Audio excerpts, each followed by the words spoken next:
Les États-Unis ont donc choisi Donald Trump, un homme sans passé politique et dont les propos chocs ont davantage marqué les esprits que ses propositions. Les électeurs n'ont donc pas sanctionné son sexisme ni sa xénophobie dénoncée sans cesse durant la campagne. Il a plusieurs fois été accusé de misogynie après des remarques plus ou moins équivoques.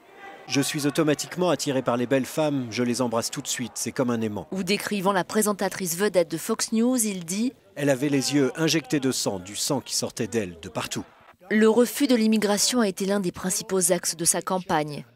J'appelle à l'arrêt total et complet de l'entrée des musulmans aux États-Unis. Les Mexicains, ils prennent nos emplois, notre production, notre argent, ils prennent tout. Les électeurs ne l'ont pas non plus sanctionné pour son manque d'expérience politique. Celui qui n'a jamais exercé un seul mandat et qui n'était jusqu'à sa candidature connu que pour sa fortune et ses apparitions dans un reality show s'est imposé, déjouant tous les pronostics.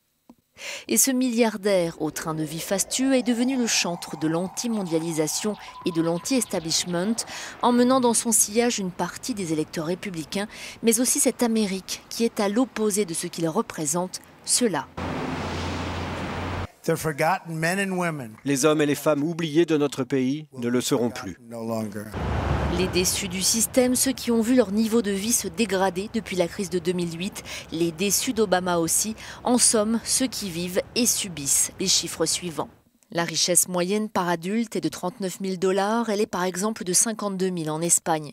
Les inégalités se sont accrues, les plus riches sont encore plus riches. À l'autre bout de l'échelle, les 90% les moins riches ont vu leur part tomber à 24% contre 33% en 1989.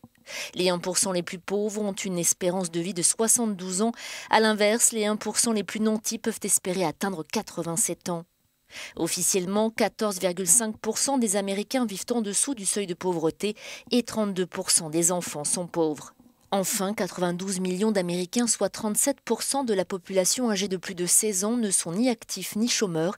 Ils ne font tout simplement pas partie de la population active. Les gens cessent de chercher du travail car ils n'en trouvent pas et on les enlève des statistiques. Ces chiffres sont une catastrophe absolue. Le taux de participation au marché de l'emploi est tombé à son niveau le plus bas depuis près de 40 ans.